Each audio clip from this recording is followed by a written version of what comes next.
فہم قرآن۔ موضوع: جہاں اللہ کی آیات کا مذاق اڑایا جا رہا ہو وہاں نہ بیٹھنے کا حکم۔ سورۃ الانعام آیت نمبر 68۔ پہلے آپ اس آیت کی تلاوت سماعت فرمائیے، پھر ترجمہ اور مختصر تشریح۔ اعوذ باللہ من الشیطان الرجیم، بسم اللہ الرحمن الرحیم۔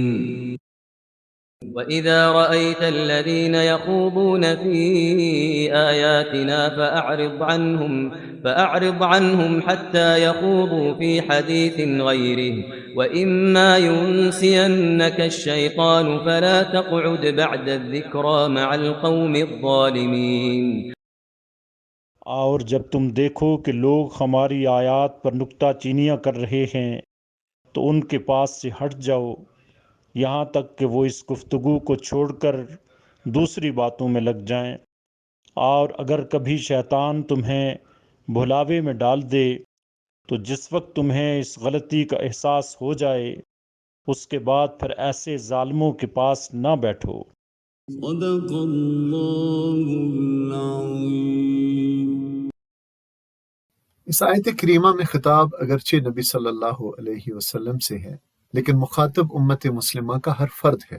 در حقیقت رسول اللہ صلی اللہ علیہ وسلم کو خطاب بھی عام مسلمانوں کو سنانے کے لیے ہے، اور اس سے ہر وہ مجلس مراد ہے جہاں اللہ اور اس کے رسول کے احکامات کا مذاق اڑایا جا رہا ہو، یا عملاً ان کی بے قدری کی جا رہی ہو، یا آیات الہی کو توڑ موڑ کر ان پر نکتہ چینی کی جا رہی ہو، یا ازراہ مذاق الٹے سیدھے معنی پہنائے جا رہے ہوں۔ ایسی صورت میں ایک مسلمان کے لیے ضروری ہے کہ اپنی ناراضگی کا اظہار کرے، ان کی زبانیں بند کر دے، اور اگر انہیں دلائل سے حق بات کا قائل کر سکتا ہو تو ضرور کرے، اور اگر یہ دونوں کام نہیں کر سکتا تو خود وہاں سے اٹھ کر چلا جائے۔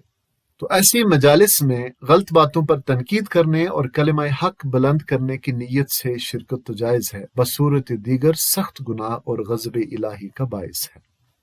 امام رازی رحمۃ اللہ علیہ نے تفسیر کبیر میں فرمایا ہے کہ اس آیت کا منشا ایسی گناہ کی مجالس اور مجلس والوں سے اعراض اور کنارہ کشی ہے۔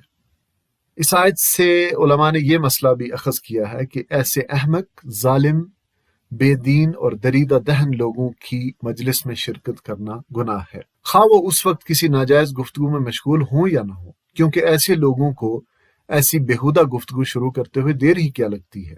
وجہ استدلال کی یہ ہے کہ اس میں مطلقاً ظالموں کے ساتھ بیٹھنے کو منع فرمایا گیا ہے، اس میں یہ شرط نہیں ہے کہ وہ اس وقت بھی ظلم کرنے میں مشغول ہوں۔ اللہ تعالیٰ ہمیں ایسی محفلوں سے اور ایسے لوگوں سے اعراض کرنے کی توفیق عطا فرمائے اور ہمیں ان سے دور رکھے، آمین ثم آمین۔